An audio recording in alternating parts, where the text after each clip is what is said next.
Сондықтан біз сіздер үшін жаздың ең тиімді бағасын дайындадық. 0%бен бөліп төлеу, жазғы мұт, 70%ға дейінгі жеңілдіктер. Омабел, келіңіздер, және біздің жылулығымызды сезіңіздер. Бүгінгі бағдарламада Қайрат Нұртастан жаңа ән. Мәлік Жамбылұлы алғашқы трегімен ақ танымал болды. Қайрат Нұртастың әні ұрланды. Ақерке Бүркітбай ақ келін атанды. Серік Сәпиев декреттік демалыс алды. Соңғы уақытта дуэт жазуын жиреткен Қайрат Нұртас енді жеке ән жазуда, ал туынды әзірге өңделуде. Дегенмен әнші тректің демо нұсқасын желіге жүктеді.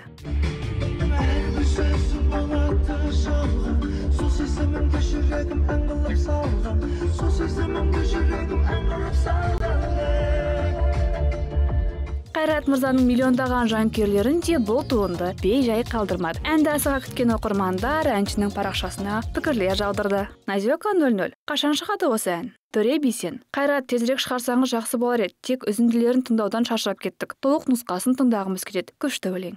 Кушкалифен. Қайреке, сенің шығарған әндерің бәрі хит қой. Иә, бұл трек әншінің жаңа хиті болады деп біз де болжаудамыз. Ендеше тыңдарманды көп күттірмей, туындыны тезірек аяқтаңыздар.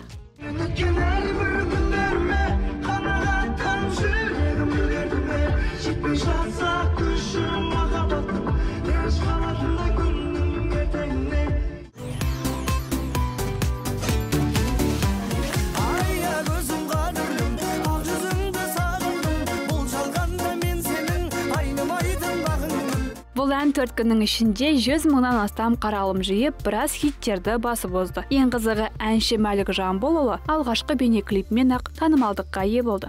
Осының алдында да өзінің шығарған жеке туындылары бар. Бірақ енді мына әнмен танымал боламын деп ойлаған жоқпын.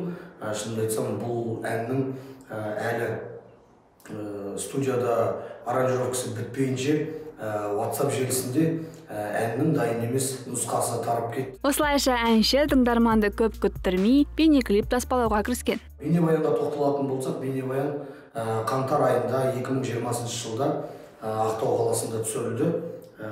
Осы клипке небәрі 4 күн уақыт кетті. Туынды қыстың ызғарында таспаланған. Енді сюжетіне тоқталсақ. Өзім басты рөлді сомдадым. Аягөз деген қызға ғашық болып, сол қызды үйге келін қылуға келсем деген бір кейіпкердің рөлінде ойнадым десем де болады. Дегенмен қиындықтар да аз болмаған. Не дегенмен алғашқы бейнеклип? Түсірілім барысында ең қиын болғаны ауруханаға жаңағы 2 қабат аяғы ауыр келіншекті алып келетін моментінде самал кішкене қиындықтар болды. Себебі ол кезде күн қатты салқын болды. Ардақтайтын алашын, аямайтын бағасын, үй болайық екеуміз бағындырған дарашын. Ал Мәлікке актриса табу мүлде қиынға соқпапты. Ары қарай өзі баяндасын. Актрисаға негізінде кастингқа жариялағым келді, бірақ та Ақтау кішкентай қала болғандықтан бізге актрисаны табу ондай қатты қиынға соққан жоқ. Осылайша жерлес бойжеткенді бірден таңдаған. Ұмытпай тұрғанымда көрермендердің бейнебаянға жазған пікірін де оқып өтейін. Майди Жапар. Әдемі клип, әнде тамаша, шап, тоқтама Мәлік. Серік Өмірбеков. Тойдың хиті болайын деп қала жаздаған ән ғой. Досжан Сәкенов. Күшті, той болам дегенше хит өтіп кетеді ау. Иә, карантин кезінде әдемі ән табуда оңай шаруа емес. Ал той томалақсыз хит шығару қаншалықты тиімді? Тиімсіз емес деп те айтуға болады. Әрине ол шабыт әуелі Алладан келетін нәрсе. Сондықтан да ол бағы жанайын деп тұрғанын ешқандай нәрсеге қарамайды десек болады. Ендеше темірді қызған кезінде соғып, тағы бірнеше трек шығарыңыз. Ал біз сізді той думан арнасының атынан алғашқы 100 мың қаралымыңызбен шын жүректен құттықтаймыз.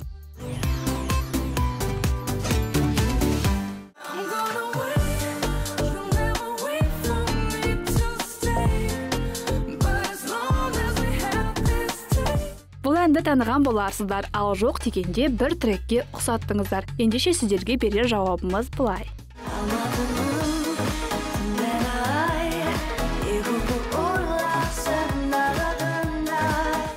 Жалғыз ән бір-бірінің дәлме-дәл көшірмесі болмаса да мотивтері өте ұқсас. Қайрат Нұртас бұл әнді 10 жылға жуық уақыт бұрын шығарса, ал шетелдік орындаушы 2 ай бұрын ғана желіге жүктеген. Бәрі түсінікті. Ал ресейлік блогер Сергей Пичугиннің пікірінше бұл нағыз плагиат. Журналист көп созбай-ақ мән-жайды білу үшін Ниолеттаға телефон шалды.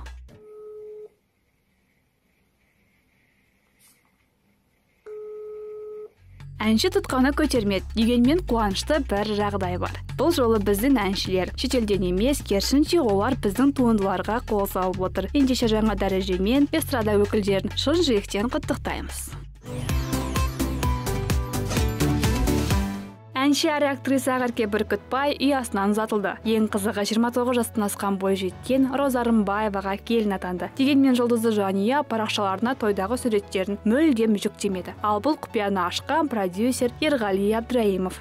Роза Рымбаева жастар бақытты болсын, өте жарасымды жұп. Осылайша Али Оқапов та бойдақтықпен қоштасты. Өмірлік серігін өнерден тауып, ақ құсын қолына қондырды. Махаббаттарын құпияда ұстаған ғашықтар енді бірге екендіктерін жасырмайтын шығар деген үміттеміз. Көтерген шаңырақтарыңыз биік болсын.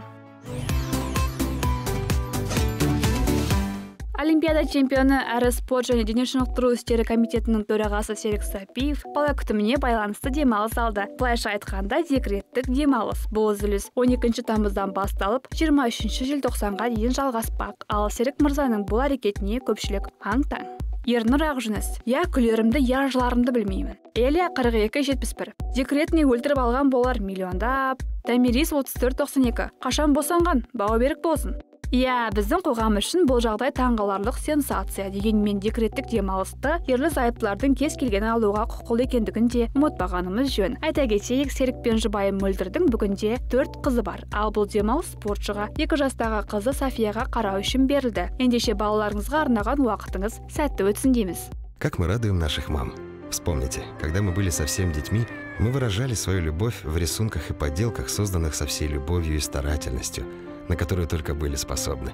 А мамы принимали наши подарки с таким восторгом, что каждый чувствовал себя как минимум Микеланджело.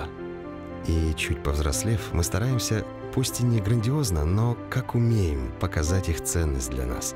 Показать, как сильно мы их любим и дорожим ими.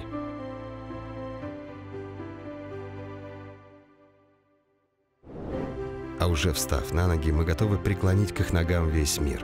Мы понимаем, как редко мама думала о себе, и потому настала наша очередь подумать о самых родных и близких дамах. Наши мамы достойны самого лучшего, а меховой салон «Омабель» поможет вам в вашем выборе.